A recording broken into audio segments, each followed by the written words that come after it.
Welcome to the Conscious Pivot Podcast with international speaker, business mentor, best-selling author of Pivot, and your host, Adam Markel.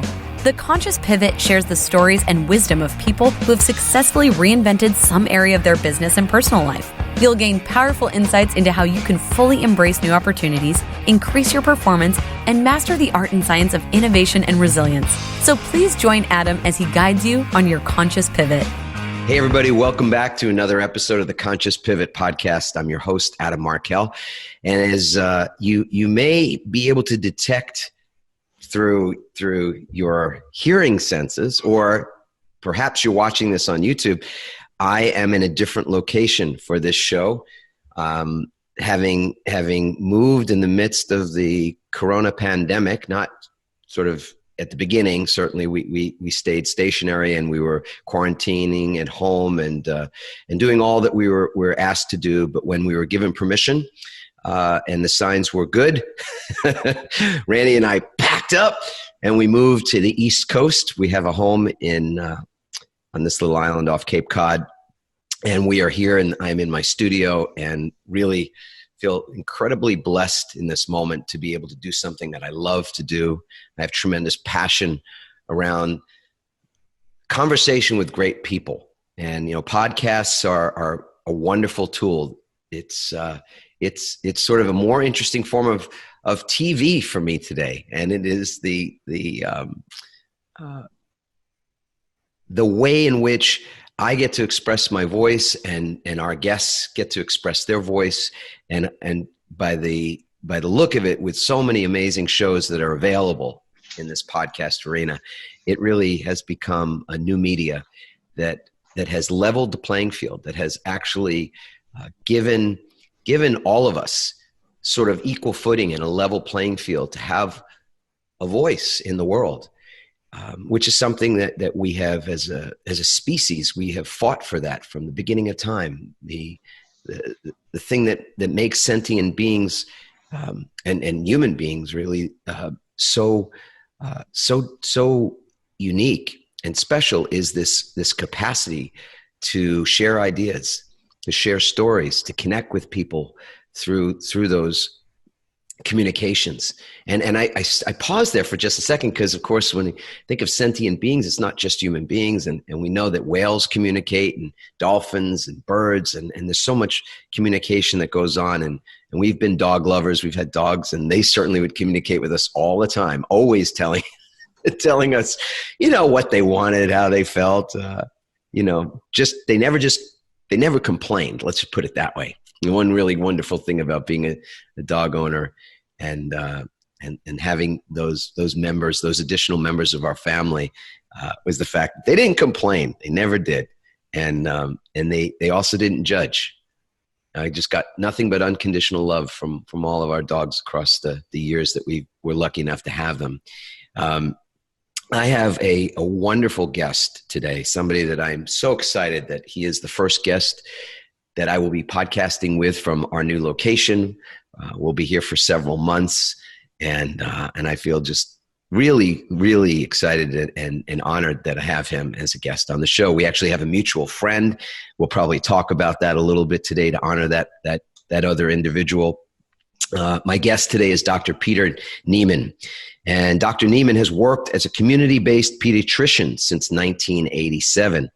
He believes in living by example and is a plantrician. I'm going to talk about that. A doctor who promotes plant-based whole food nutrition. As we were saying just before we started the show, we have a lot of things in common and some things not in common, which we will talk about in just a bit as well. Peter also, this is funny, also runs marathons and has completed 112 so far. I just want to give that a moment for people to take that in, let that land. I did say 112 marathons so far. The goal was to reach 100 by age 60, and by the grace of God, this took place when he crossed the finish line with his beautiful wife, Corinne, and 4 children who joined him for the last few meters. Peter is also a streaker. I'll let that one land. Thus far, he has maintained an uninterrupted streak of running every day since December 16, 2009, which happens to be a day I remember every year because it's our son's birthday. Our son Max is a December 16 baby. In 2016, he became a holistic life coach under the training of our mutual friend, Alan Cohen. He has authored a book, Moving Forward, The Power of Consistent Choices in Everyday Life. That book came out in 2015. On January 1, 2020, he became a member of the World's Worst Club when he and his wife discovered the body of their son, Ben, who ended his life after a long battle with depression. He is married to Dr. Corinne Zamansky. I hope I've pronounced that right. Zamansky, who also shares the same passion of inspiring healthy living. They have 3 children, Katie, Matt, and John. Peter continues to learn what it means to be sustained by the love of God as he and his family move forward on the journey toward developing more and more resilience. It is just a pleasure, and I'm so happy to have you on the show today. Peter, welcome. Adam, what a joy to be with you. And I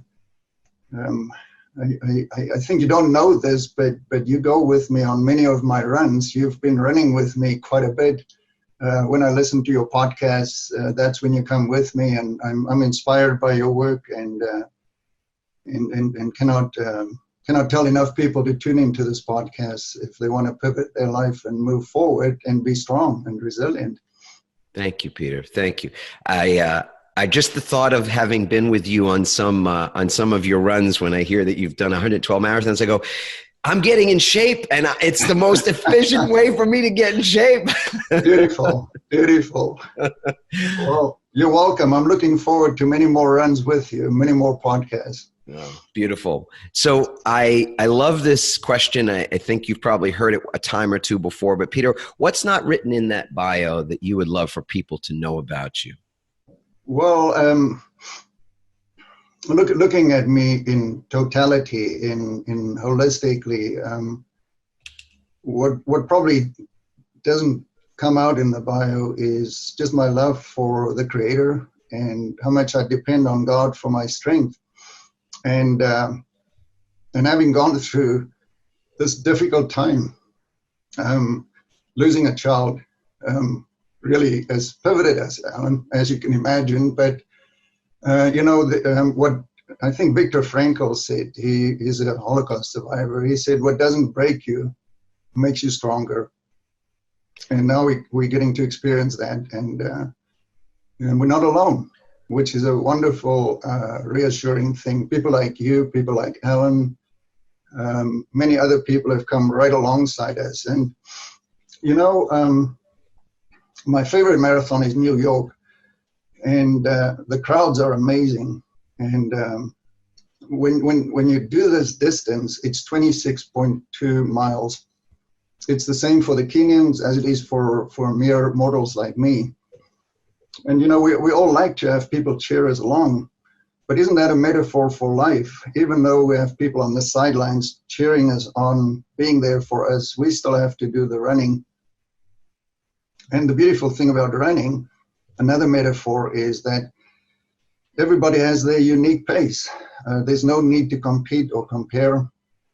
You find what is your pivot, what is your reason to get up in the morning, what is your purpose, and that's how we run the race together. And the one thing we discovered after the loss of our son Benjamin, who died at age 16, when he ended his life, quite unexpectedly, as these things often happen, was that there's an African proverb. I'm from South Africa originally. I've lived in Canada now since 83. But there's an African proverb: it takes a village to raise a child. And I see that as a pediatrician. But I've also learned that it takes a village to say goodbye to a child.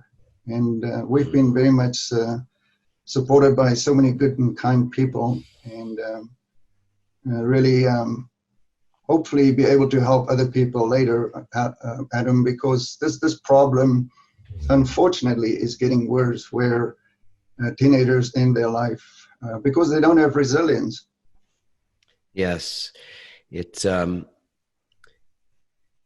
something I think a lot of people don't actually know, that those statistics have not gotten better over the last 15 and 20 years. They've gone precipitously in the other direction among young teenagers, younger and younger, actually. Absolutely. And shockingly too, in some of the studies that I've read about this, women past the age of 50, I just couldn't, just mouth open, couldn't believe it. Just would have assumed that, you get to a certain age and, you've gone through a lot. So you have seen enough in your life to recognize the old adage that this too shall pass, which I want to talk to you about, that cliche as well. But I want to go back to something else you said earlier about Viktor Frankl. And the reason is probably by no coincidence. We talk about Viktor Frankl in our work quite a bit in regard to a specific part of the makeup of resilient people. And even when we're sharing this with organizations and companies, what makes for resilient teams. Right. And that is this concept of finding meaning in things, especially things that seem to be meaningless, devastating, irreconcilable things that we think, that we believe are wholly unnecessary, like what Viktor Frankl endured and survived, which was to be a Holocaust camp prisoner and ultimately survivor, and someone that witnessed the deaths of countless people. And while he was a prisoner, he was thinking about what meaning might come out of this. If you can imagine, I mean, it's something I don't know that most of us can even put ourselves in, even in the mind space to imagine that. Similar to the way that I think many people cannot put themselves in the headspace of what it would be like to lose a child.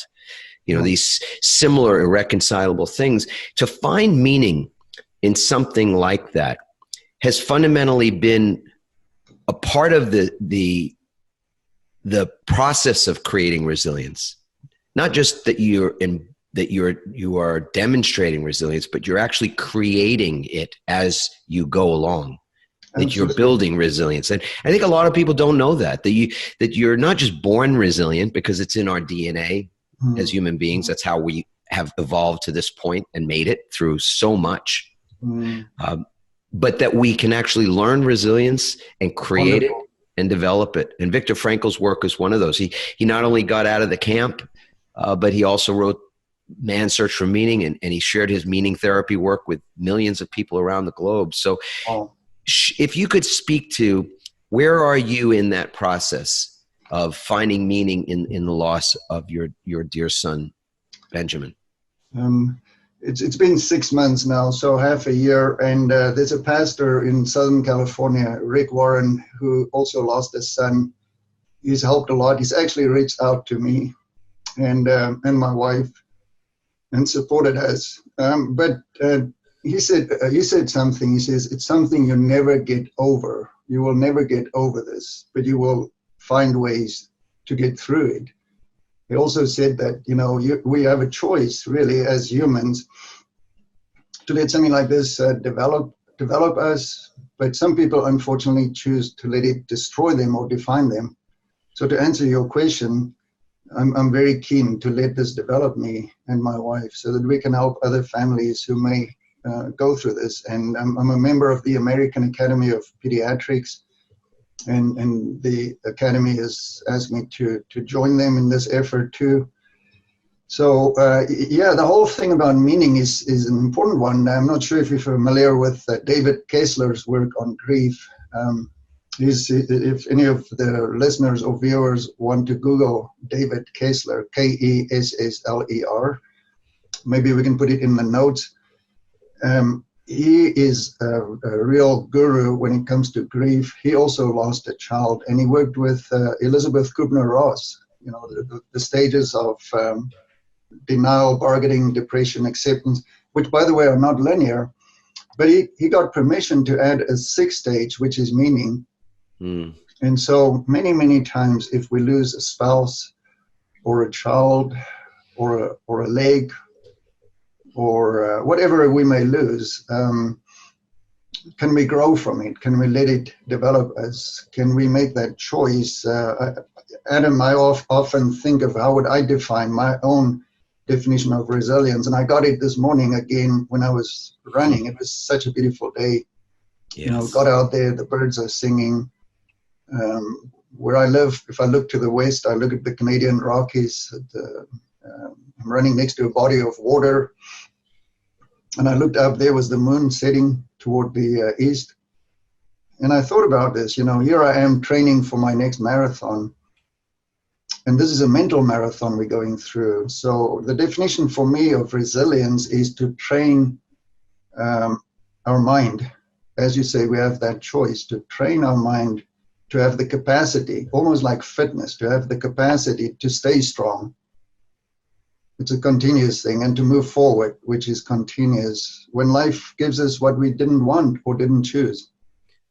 In the Buddhist tradition, as you know, there's the Four Noble Truths of suffering. The first one is that pain is inevitable, but suffering is optional. Now, people say that's a cliche, or a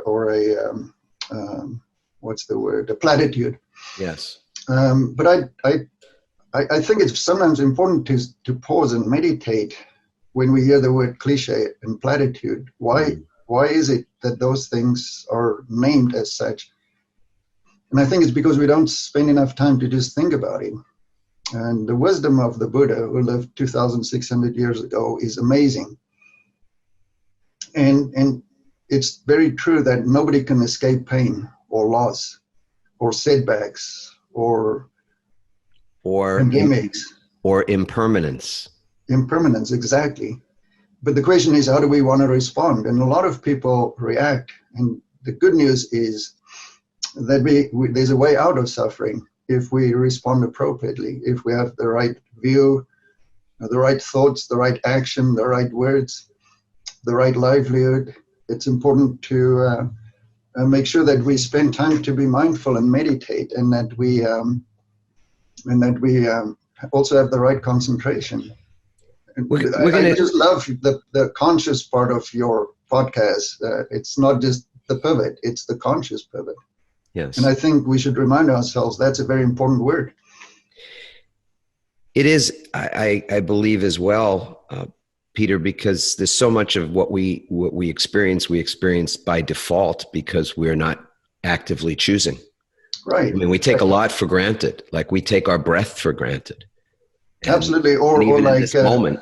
I think it was Jack Cornfield said he has a quote about a man who used to live 1 inch away from his body. We're not fully present. We're not there. We're not in the moment, and we don't appreciate things. And I know, I can't say every morning. I have a ritual in the morning. I know you like to talk about rituals. My ritual is one that I learned from a fellow, David G., who lives actually in Southern California too. And David taught me that in the morning, he has for 40 years gone by the RPM method, not revolutions per minute, but he says you rise, you pee, and you meditate. Yeah. And so in the mornings when I wake up, I do what you tell us all to do, which is take that first breath and be thankful, be in the moment, and realize somebody elsewhere on this beautiful planet, actually at that very instant, is leaving with the last breath. These things are so basic and yet not always easy to do. But No. you know, the beautiful thing is, as you say, we have a choice. We do it or we don't. And like Nike, the Nike ad, says just do it. So get busy and just do it. So David Kessler is somebody we will absolutely add his work, a reference to his work in the show notes. We have a dear friend. By we I mean my wife Randy and I and our daughter Chelsea, who's also involved with the company. And this dear friend lost a child unexpectedly many years ago. His name is Ken Druck, and Ken is a grief expert specialist. He was a guest on our show, I think about a month and a half ago. So for those of you that have not yet listened to or and watched the episode with Ken Druck, please feel free to check that out as well. There's something I want to get to as well that you said a moment ago, which is to let it develop us. I've not really I've not heard that language used before, and I'm curious if this is language that you've created or whatever the origin is less important than what this means to you. Let this develop me is such a. I'm wrapping my own head and heart around that term right now, that something that's happening. Like, so for example, as this show is airing, we're still in the midst of a pandemic, and this event that we've called a crisis and a lot of other things, that this event has changed people's lives in profound ways. More than 100,000 people in the U.S. alone have passed. I don't know what the global total is. I ought to know that. It's too many. One is too many. And yet the disruption and the change to people's lives has gone beyond health. It's gone into the area of their economics, their finances, their businesses. And so it's interesting in thinking about these unexpected events, the loss of a child, being held prisoner because of your religion, your family being exterminated, or genocide, or things happening because of the color of your skin, your religion, any number of things, the way that Black people of color in the United States have been systematically discriminated against and murdered, as we've seen recently as well. Things that are unthinkable that happen, and in trying to make sense of those things so that we can both evolve as a community, as a society, and individually, involves finding meaning, as we said. It involves some other things that we may get to talk about. And then it feels like it involves this statement that you made, to let this develop me. Yeah. Peter, what do you mean by that? Please unpack that concept for us. Yeah. Well, first and foremost, this is a mental marathon for me and Corinne to adjust to this new reality. And, I used to be a Dale Carnegie instructor, and in one of Dale Carnegie's books, he talks about a cathedral, I think, in Belgium. Inscripted on the cathedral are the words, "It is so, it cannot be otherwise." So the loss of a child is the reality that has happened. It cannot be otherwise. And by develop, I think, I'm a holistic coach because of Alan Cohen. And then just if people go to my website, movingforwarddaily.com, there are 3 gears there. All 3 gears have to be engaged. And that's the issue of the spirit, the mind, and the body. And for me, I want all 3 of those muscles to be developed. I want all those 3 gears to be engaged in order to move forward. And it means that first and foremost, you have to not fight with God. Like somebody said, when you fight with God, you're always going to lose because your arms are not as long as his when you box with him.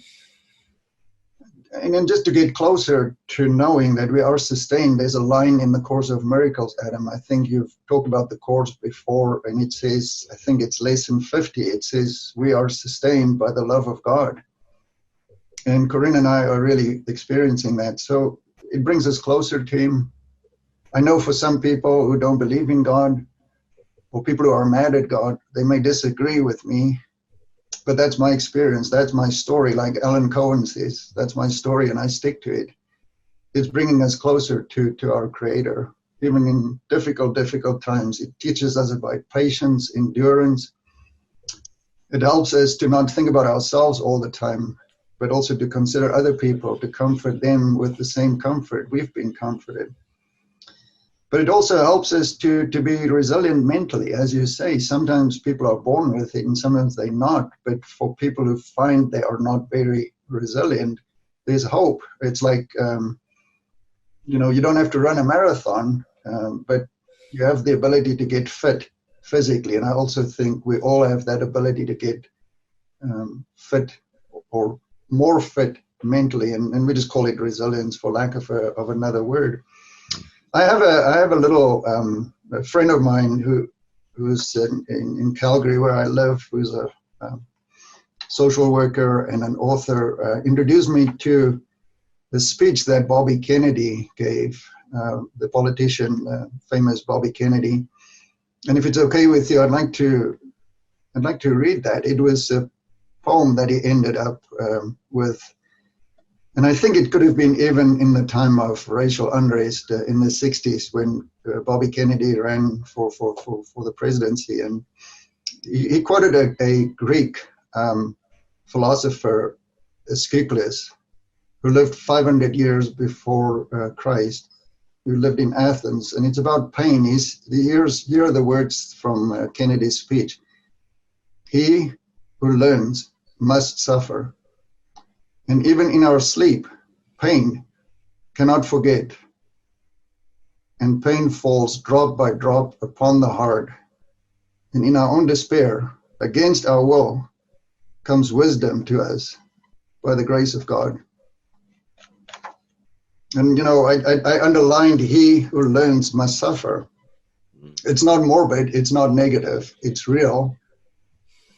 And the Buddha taught that 2,600 years ago. We cannot escape pain. We cannot escape suffering. Learning comes at a cost, and I don't think there's anything wrong with that. Personally, my dad was apt to share this with my brother and I frequently. He would say that there's a front and back to everything. That there is a cost to things. Mm-hmm. You pay a price for things, and that's again so true. That's a good thing.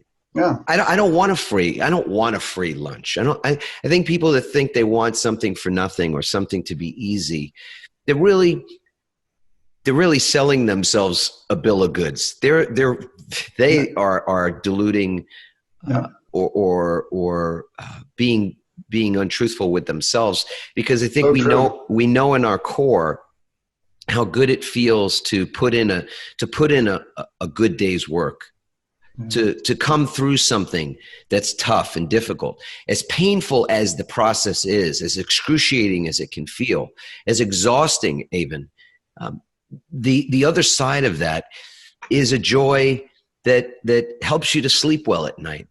It's a joy that gives you peace of mind. It's a joy that helps you have clear eyes. And when you look in the mirror with those clear eyes, you see something looking back at you that you respect, that you even love. Yeah. And that doesn't come cheaply, nor should it, in my opinion. But I love what you said earlier. So I want to repeat it, and I want to just share how it landed for me. Mm-hmm. Let this develop me. Let it develop us. So in light of everything that's happening in the world right now, tremendous loss of all kinds, pain of every conceivable kind, from the loss of a loved one. I have a dear friend from high school, we were both kids on the high school swimming team together when we met.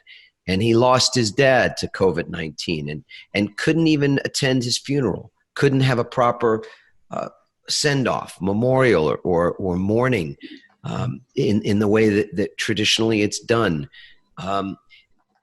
There's every imaginable loss that's occurred over the last few months, and I feel so deeply that it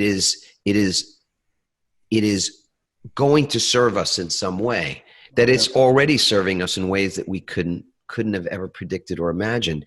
So the idea of letting these things develop us, to me, feels like a surrender.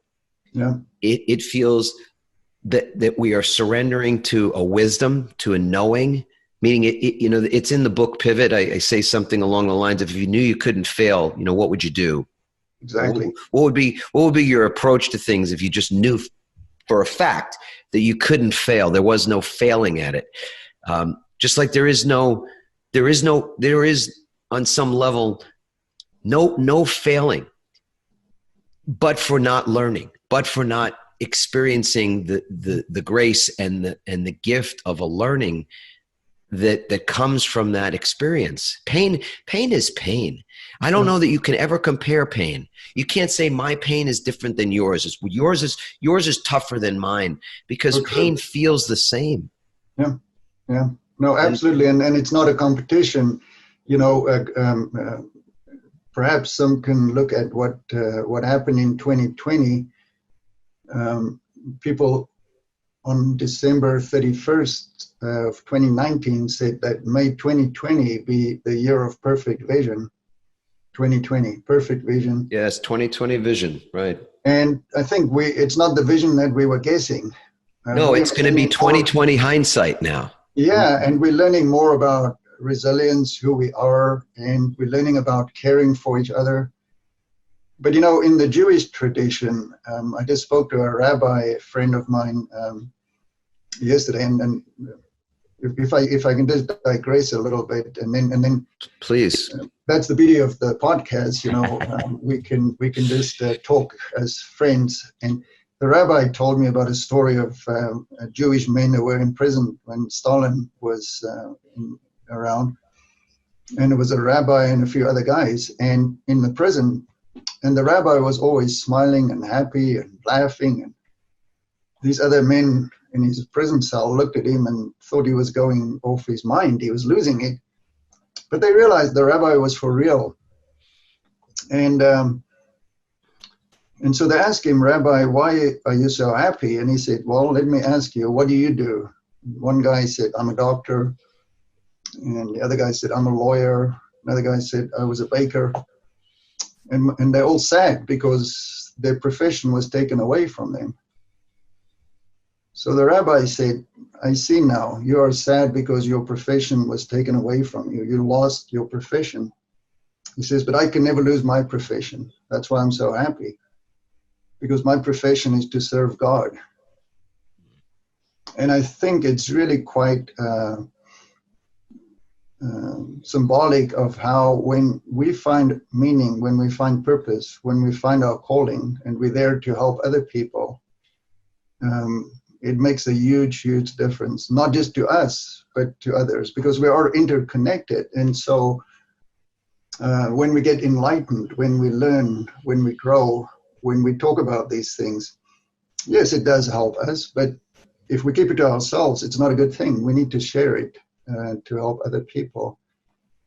And that's a part of the development, right? Absolutely. And my hope is, as so many people have said, my hope is that something good will come from this. Of course, there will be something bad too. And that's what the rabbi reminded me, that while we are alive, there will be good and there will be bad. Sometimes more of the one, more of the other. And that's just called life. And our, I'm sure there are people listening to us and they say, well, what about the wife beating? What about the child abuse? What about this suicide rate? What about alcoholism and addictions because of COVID? And that's all true. But it's also true that there's a flip side to the coin where people allowed suffering and bad times and unprecedented times to help us to just simply move forward in the right direction at a speed that's a match for them, and hopefully in the right direction. So I'm all with you. I think one day we'll look back at this whole thing, and even being in the medical field, I have some thoughts about it too, which I don't think we'll have time to talk about. But I think the key thing is just may we learn the right lessons so that when the next pandemic comes, we'll be probably a bit more prepared. Well, it's a process of it developing us, and I think that's the point, is to allow for things at times that we don't understand, that don't don't have an obvious meaning to them. This idea of when people say everything happens for a reason. I think a lot of people feel like it's a hollow statement. Yeah. And I've pushed back on that, called BS on that from time to time in my life too, because it's incomplete. It's not just about the fact that something is happening for a reason, but that the reason is there for our development. It's there to develop us. Absolutely. The reason that something's happening is there for our greater good as a whole. So, and Adam, it's hard to see it when you're in the middle of the marathon. But when the race is finished and you put the medal around your neck and you look back and you extract from every marathon the lessons to help you do the next one better, that's that moment that you can actually see what happens when preparation and opportunity meet. I've got a quick story about Las Vegas. If it has a bit of humor, so we have to make sure people don't give them a chance to laugh. The good book says there's a time to cry and a time to laugh. I was training for Boston. I'm wearing my Boston shirt gear. Probably people who listen just have to trust me. It's a Boston Marathon shirt, and it was one of my best. You have to say Boston. Yeah, exactly. Park the car and the guy. Yes. Come on. So you're training for the Boston Marathon. Yeah. Yeah. So I'm training for getting back to Boston, and I chose Las Vegas because it's fast and it's flat. And the first year I get there, the race is on a Sunday. On the Saturday, you can light a candle. There's no wind. Yeah. On the Sunday, I'm running into a headwind, almost blows my bib off. It's terrible, and on the Monday, no wind. I'm thinking, that's just bad luck. I'm coming back. This is resilience, right? You fall down, you get up, you come back. The next year, exactly same thing. 100% exactly same thing. The wind there was no way I could make it running into this wind. So the third year, I didn't think it could happen 3 years in a row. And he did. But at about mile 24, I'm hearing a fellow behind me swear like a sailor. It's a word that starts with the letter F and rhymes with the word duck. The guy was just giving it the gears, I had to stop. I laughed so hard. I had to hang on to my stomach. So he's just out loud running. And so I'm saying to him as he passes me, why are you so upset? And he says, for 3 years in a row, he chose to run this race, and he got, the wind was the enemy. And so what I took from that is sometimes we can prepare, but the opportunity isn't there. And sometimes the opportunity is there, but we're not prepared. Yes. And I think it was Gary Player, a golfer from my home country, South Africa, who said, I think he was putting and he sank a very good putt. And somebody said, Gary, that was very lucky. He said, you're right. But the more I practice, the luckier I get. Yeah. And luck is that which happens when preparation and opportunity meet. Collide. Yeah. And this is a great opportunity, 2020. And if we are prepared to meet this opportunity, I believe we can come out stronger. We will be better than before. It's not just an attitude, even though attitude is everything. And so I shouldn't even diminish the fact that it's an attitude to just look at things in that way. But I do believe truly that we are going to be better than before in so many ways. So I do want to talk about the marathon. So I'm really glad that you brought that up. And by the way, I've been to Vegas many, many times and done many workshops and things there. And it is a tale of two cities. It is a schizophrenic town for sure in so many ways, but the mother nature there, I mean, it can be, as you say, peaceful, calm, still, hot, dry, and then blow like nobody's business. I mean, winds howling in that place. So I can't even imagine running a marathon in those conditions. You, sir, I've got to understand the mind of a man that runs the way you run. What started this? How many marathons do you run in a single year typically? On average, about 4. Houston is always my favorite one. We get away from the cold of Canada in January, and Houston is very reasonably. The temperatures are good in Houston in January. So when did you start? What year did you start? Well, it is interesting. It was a Saturday morning in South Africa. No, actually, sorry, it was a Friday evening, and there was a knock on my door. In Toledo, Ohio. I was in medical school, and another medical student says to me, "We're running a marathon tomorrow. I signed you up." I said, "You're kidding me. I haven't even trained for a marathon." But we were in good shape because of squash. And so we ran the thing together the next day, Saturday morning. I did my first marathon. And I figured if I can do this without training, I was young, I'm 64 now. At that point, I think I would have been in my early 20s. Yeah. And I just got bitten by the bug.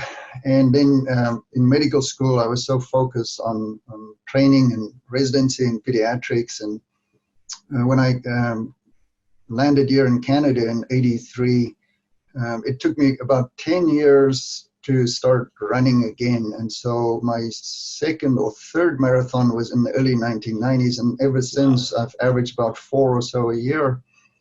And it's one of my meditative states, is just to be out there and to run and to pray and to be thankful. I don't know if I mentioned, I don't think I did mention my 3M. The company 3M. I have a 3M method for coping with stress and adversity, and it's to move, to meditate, and music. And so I get a lot out of it. I mean, obviously, it's a ritual of mine now. And by the way, the word ritual comes from Latin, which means to come together, to fit together. That's the root meaning of the word ritual. It's so things come together for me when I'm out there. And it's just a real privilege to celebrate health and, to fuel my body with plant-based nutrition too. So you came through your 100th marathon at what age? At just before 60. Just before 60. As you said in the intro, I did it here locally, and they gave me a bib number with the number 100 on it. Yeah. And they allowed my wife and at that time, the 4 kids to run next to me for the last 100 meters. And so we crossed the finish line together, lots of tears, but tears of joy and tears of gratitude that you can do something like that. And that I had my family with me at the time was beautiful. And speaking of the bio, we mentioned that you're a plantrician. So I want to get a little bit into that because, I think doctors for the most part don't, at least not sort of in my own experience, they haven't so much talked about nutrition. I think it's a tremendous failing in the I would say in the medical training, in medical school training, that this is not more focused on. Yeah. No doubt. I call it a Swiss cheese doctor. And as you know, Swiss cheese has these holes, right? Yeah. And the hole in the doctor's ability to be compassionate and wise is that he or she does not give enough credit to nutrition. And so a plantrician is a physician who believes in plant-based whole food eating. And maybe we can put in the resource pages or the notes, pcrm.org. It's called the Physicians Council for Responsible Medicine, based out of Washington, D.C. They also have a podcast called The Exam Room, and this podcast has helped a lot of people to lose weight, to get their blood pressure down, to reverse heart disease and diabetes. So based on my research and my wife's research in this area, we know this is not for everybody. Some people are vegetarian, some people are pescatarian, but to my knowledge, it's the only dietary plan that can reverse heart disease. If you go on keto or if you go on the carnivore diet, and you actually do studies of coronary vessels, there's evidence to show that the story is not that happy in there. The vessels are clogged up, and it's a problem. And yet, with eating plant-based foods, you can reverse it. And there's the gut health axis too. If you have a healthy gut microbiome, it's good for the brain, good for depression. And the one thing that I really like about this is that I'm never having cravings, and that I can eat guilt-free because of the fiber and you're eating real food. There's a book by Michael Pollan, I think, called In Defense of Food. Yes. And the book can be summarized. I think NPR summarized it. There's only 3 things. Eat real food. That means food that rots, not processed foods. Real food, not too much, mostly plants. Not exclusively, but mostly plants. And so it works well for us to talk like this. And we as a coach, when people call me and talk to me and they want to talk to me about that, I'm happy to give them resources.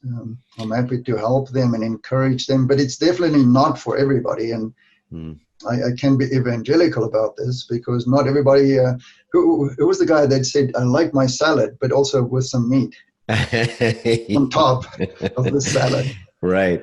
So let's talk about rituals. So I'm sure there's good fish right there where you are.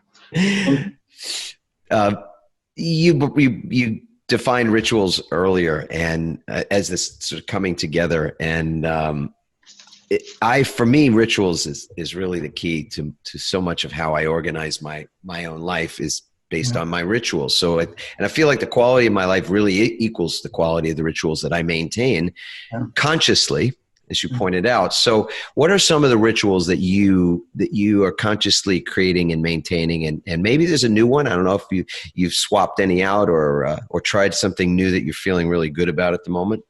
Well, I think the reason that I have rituals is because of results. And I think all of us, whether we choose a certain way to eat or a book to read or a podcast to listen to or whatever, comes down to what results are we getting. So I'm extremely certain that how we start the day is so important. You know, you've had people on your show who talked about journaling and gratitude and stretching and so on. But for me, it's important to start the day off just being quiet, just to be still. And I'm a fountain pen lover.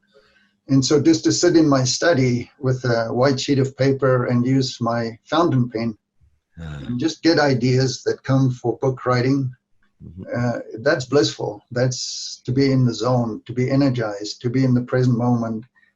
I'm not sure if you know about the 10% Happier app for mindfulness by Dan Harris. You know, it's one of my favorite books. It was the first book I read in 2020, and Dan Harris's work is really has really taken off. And I haven't gotten the app, but you're talking now of the 10% Happier app. So what Dan did was, if you're a physician and you're working in the COVID era, he allowed physicians to get some access to this app. And my wife and I both, she's a doctor too, we just enjoyed it. I can't say enough about it. And again, you know, people have different apps, but it really teaches how to be mindful, how to have insight meditation. Joseph Goldstein, Sharon Salzberg, number of other famous people, Judson Brewer, are the teachers on the app. So I tend to do that as a bookend, because my other ritual is in the evenings before I go to bed. Norman Vincent Peale is one of my heroes, and by the way, he was a good friend of Emmett Fox, the guy that you talk about so often as being inspirational from a spiritual point of view. And Peale introduced me to this whole idea to have the rituals of bookends. It's how you start the day, how you end the day, with gratitude, with meditation, with mindfulness. Peale also has a little booklet called Thought Conditioners. You can just Google it online and just download it. And I saturate my mind with these thought conditioners before I go to bed. And Peale also actually, it's kind of fun, these things, because he taught about how we drain the sink and then fill it up again. Yes. And so that's another thing that I do, is at the end of the day, like you empty your pockets, you know, you empty your mind and you let go of some of the things that didn't work out.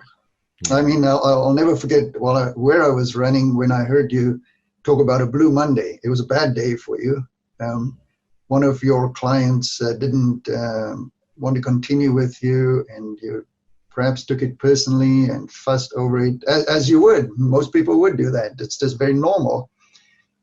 And then at the end of the day, the story goes, correct me if I'm wrong, that you sat with your daughter overlooking the Pacific, watching the sun goes down. And I think she said to you, your attitude isn't very good right now, and she knows that, and that's okay. That's okay, just to be with what is, to surrender, not to struggle, not to fight it, just to be with it, because this too shall pass, right? It comes and it goes, it arises and it goes away. But what a wonderful time for all of us in the evening before we have a proper sleep, to empty our mind and to fill it with something positive, whether it be gratitude or scripture or meditation or so. And I think there's evidence that we sleep better, actually. Without a doubt. At least I would say my sleep took a turn for the better when I started to think before going to bed well, for me personally, and this is a part of my just before losing consciousness ritual, to thank God for forgiveness, for forgiving me my own trespasses, and to forgive everyone, really, not leaving anyone out, not holding back forgiveness from anyone, especially those that have maybe hurt me or hurt my feelings or done, whatever thing that I might be still holding on to some resentment or some grudge over. And then asking, and really, I think gratitude is such a powerful form of prayer that I form my prayers in the structure of being grateful. So giving thanks for them, giving thanks for a sleep that is forgiving, a forgiving sleep, that I'm thankful for forgiving dreams and dreams of forgiveness. So I want to, as we're wrapping up here, I want to maybe not so much close any open loops, but to just go back to a couple of things. And one is the fact that you are from South Africa. And I thought for a moment that your accent might be from Kentucky or Louisiana or something. I couldn't place it right away, especially you living in Calgary. But then it became quite clear. I'm familiar with that accent because I've listened to an Audible book for a couple of years now. And I'm due to listen to it again, so I'll bring it up for myself as well. And this is a book written by a South African. His name is Michael Brown. I refer that book to you, Peter, in what you and your lovely wife are working through, as well as anybody that is working through a grief process now themselves. Again, that's grief over anything, the loss of the job, the loss of the business, the loss of a loved one, or anything, loss of our youth. There's so many things that we are grieving from time to time. And the book is called The Presence Process. So Michael Brown wrote this amazing book. He's South African. It is in many ways a book about so much more than the process, but there's a magnificent breathwork process that's introduced in the book as well. And it's the Audible is not read by the author. I wish it had been, but it's read by his editor at Namaste Publishing. I think this gentleman's name is Michael Ord, and it's beautiful. I mean, his South African accent is just something, for me personally, I could listen to. And interestingly enough, as you take podcasts on your marathons, on your training, whenever I'm on the elliptical machine or sometimes walking out in nature, I'll listen to this Audible version of the Presence Process. So it's really, really cool. So I'll ask you, as we end, if there's anything that you sort of finally, at least for this episode, want to share with folks. And then I'm going to transition into something else you said as I wind down my own thoughts. But I will say before we do that, just for a second, you said earlier that there's a saying that you can't fight with God because you'll lose because his arms are too long. It had me thinking that we can't fight with ourselves for the same reason. Yeah. To fight with yourself is it's illogical. To quote your buddy from 10% Happier, Dan Harris, who was quoting someone else, but it's a really powerful question to ask yourself. Is this useful? And when you're fighting with yourself, if you could just pause even for a moment to take a breath and ask yourself the question, is this useful? Yeah. That is the fastest way to probably end what some people call the monkey mind. It's where your mind goes in circles and circles and circles, and there comes a point where you clearly have to say, is this useful? Just a quick story about Ringo Starr, the Beatle, which I got from Alan Cohen, because as you know, Alan likes to tell stories. He tells the story, and this is in the context of how we view ourselves and how we fight with ourselves and how we lack compassion. And in terms of self-compassion, if you can ever get Professor Kristen Neff from Austin, Texas on your show, I highly recommend you ask her to join you. She's the guru on self-compassion, Kristen Neff. But Alan tells a story about Ringo Starr, the Beatle, who felt like a fraud, an imposter. It's called the imposter syndrome. So he didn't feel worthy, Adam. And he figured, look, tomorrow I'm going to talk to my 3 friends and just tell them, out of the 4 guys here, I just don't belong. I'm not as good as you guys. And it's time for me to quit, to get away. I'm embarrassed to be with the 3 of you, John, Paul, and George. So he went to George Harrison the next morning and he says, George, I want to sit down with you guys and discuss our future. I just don't belong here. You guys are too good. I'm not good enough. And George listened to Ringo and he paused and he said, Ringo, funny. I've been thinking those same thoughts. And I think so many times we box with ourselves or wrestle with ourselves. And, the great commandment in the good book in the Bible is love God and love your neighbor like yourself. And I think a lot of pastors, ministers, preachers, teachers teach a lot about the love God part, as they should, and love your neighbor as you should. But I think they forget the other part, which is love yourself, give yourself credit. As a child of God, you're special. Everybody is unique. And like Gandhi said, meet everybody as if it's a best friend. And so by taking good care of yourself, self-care, there's a saying that you cannot pour from an empty cup. You cannot pour from an empty cup. And I deliberately avoided the analogy that we've all heard: when you fly, put the oxygen mask on your face first and then the other ones. But I like the cup part. If your cup is empty, it's hard to pour.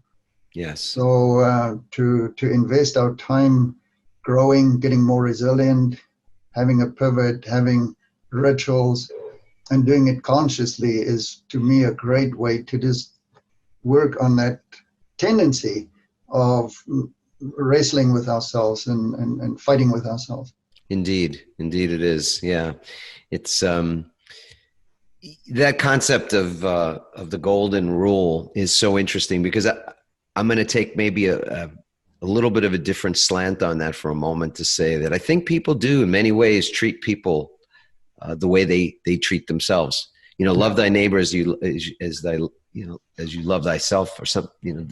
That's the essence of it. I think people do that, and by that I mean most people do not treat themselves well. They don't love themselves. They certainly don't love themselves unconditionally, and self-care is seen as selfish. So it's not that striking in that, if you look at it through that lens, that people are as awful at times to each other, to other people, because it in many ways models how they are to themselves. So the Ringo story, I think, would be, even if I pass it, if I pay it forward and tell that story again, I'm going to add something to it. I just want to.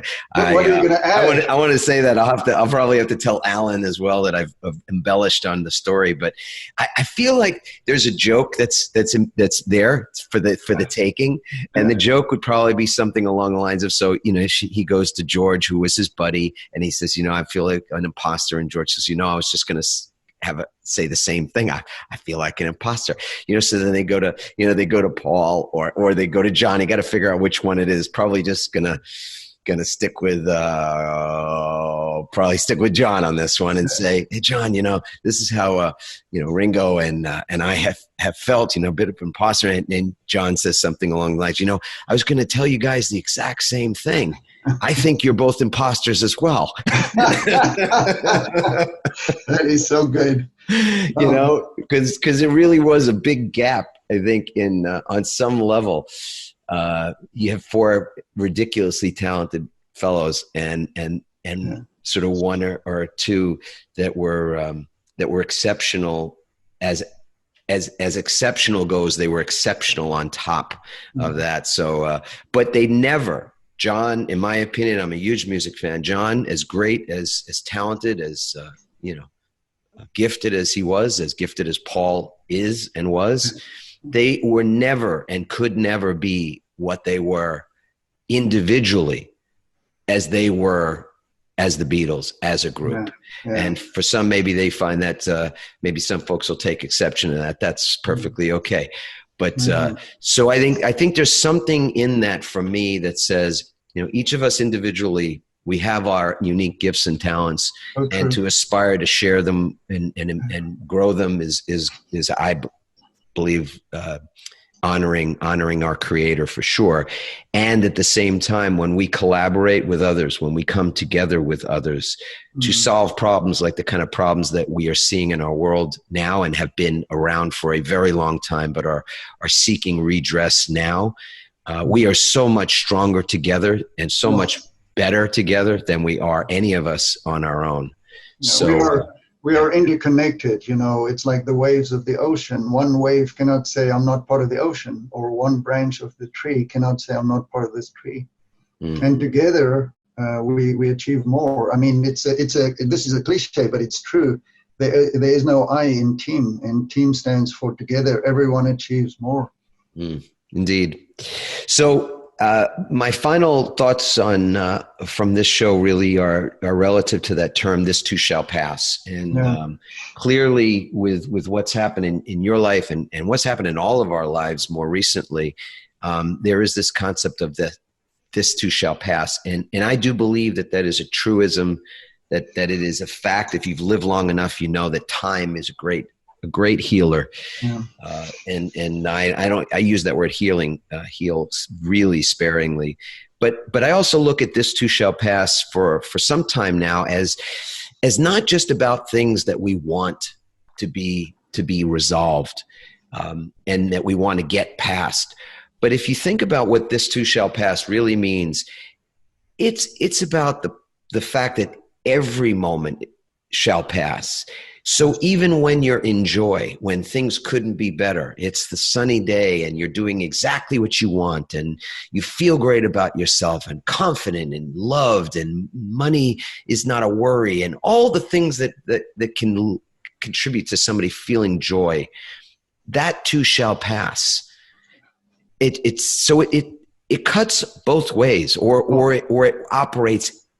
It's operationally working all the time, and I think that's that takes a bit of the sting out of what we might be dealing with, the difficulties we might be dealing with in a single moment. It is what you said earlier about the Buddha. It's this law of impermanence, that when we appreciate that everything is impermanent, that everything is passing, and that's the nature of being. It's as much as I want to hang on to it, we're here in this beautiful place, and we've never seen some of the things that some of the plants on our property we've never seen bloom. So what we've seen bloom in May and in June have been breathtaking. And some of them right now are in the latter stages of that bloom. And as much as I want to hang on to it, I want my mom, who's going to be visiting us in a couple of days, to see it in its peak. And I couldn't hang on. I can't contain the peak. I can't make it stop what it's evolving into. Right. And there's this, that cycle of going from something that is born to something that dies, and then something that's born again is just what life is about. And for me to try to hang on to the rose or to the azalea or to the rhododendron bloom is futile. Again, it's a useless task and one that only I think will can create pain. So I think the Buddha would have said it's delusional. It makes no sense. Exactly. And it's whatever is delusional will make us suffer more. Yes. Well, I want to ask you right now, if there's one single thing that you could share with our audience, one thing that they could do, a small change perhaps, a micro pivot, if you will. Is there something that comes to mind that you would encourage people to try on for size today? I would say mindfulness meditation. The beautiful thing about that is it's independent of your religion or where you land with God or your belief system or your political party or your country of origin or race. I really think it's an investment that anybody can do, even if they start small. Find something that can be customized for you, but to be really, really experiencing the beauty of being more mindful, being more present, being more aware, and bringing a mindset. I think one of your previous guests talked all about a mindset. And as I was running, listening to the two of you guys talking, it's your outlook, it's your attitude, it's a mindset. And I think it's a muscle inside here that can be developed over time so that whatever life brings you, you can bounce back, you can be resilient, and you can just have, as Dan Harris said, your life can be 10% better. Yeah. Maybe not 100%, but 10% at least. Yeah, I love his attitude and how cheeky he is. I think it's an approachable thing. You think about, can I just be 1% better?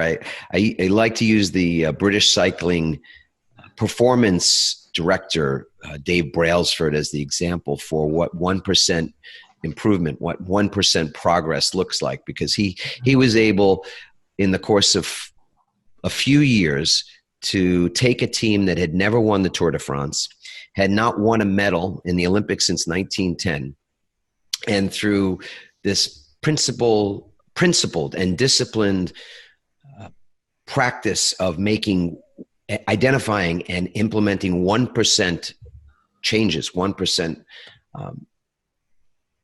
progress to the way that they approached the every aspect of cycling. They, in a few years, not only were Olympic medalists, but they were the top Olympic medalists.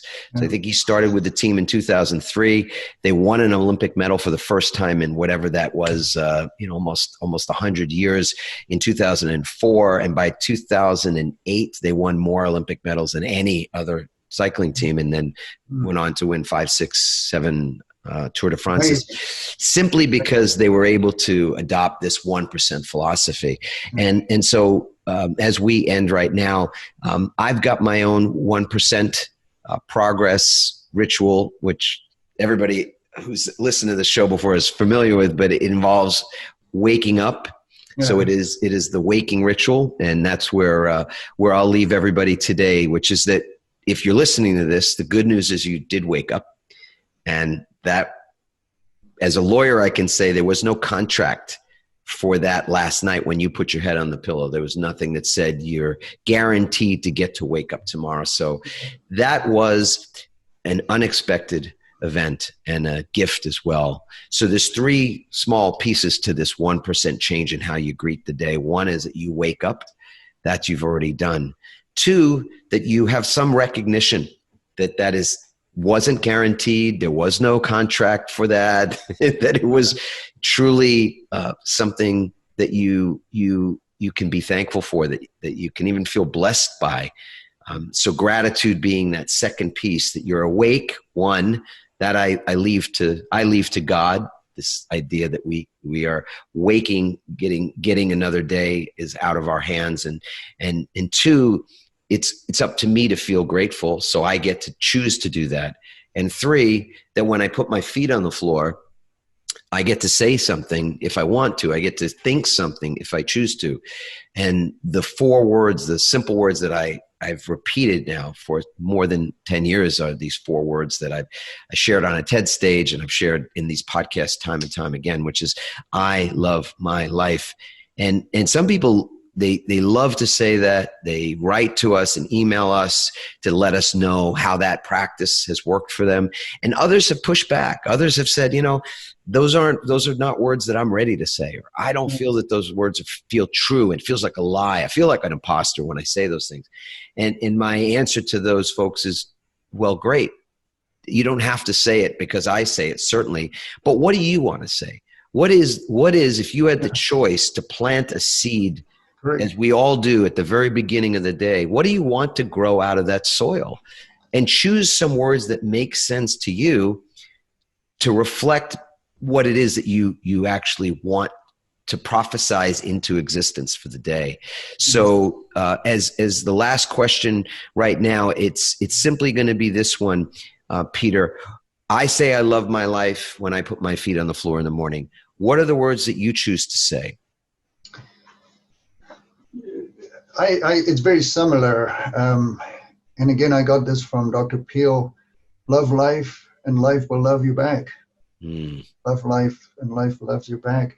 I forgot to mention, in the Japanese tradition, there's a word called, I have to look it up, Naikan, Naikan. And it's the Japanese term that they say, by having gratitude, we can do something about feeling sad. It's an antidote to sadness. Or as somebody else said, the cure for depression is expression. And so, it's so true that people who listen to us who cannot do these things themselves, let the 2 of us encourage them to dig deep and to seek what would work for them. How are they going to run their marathon? At what pace? In which shoes? And just finish the darn thing. Yeah, just get there, move forward.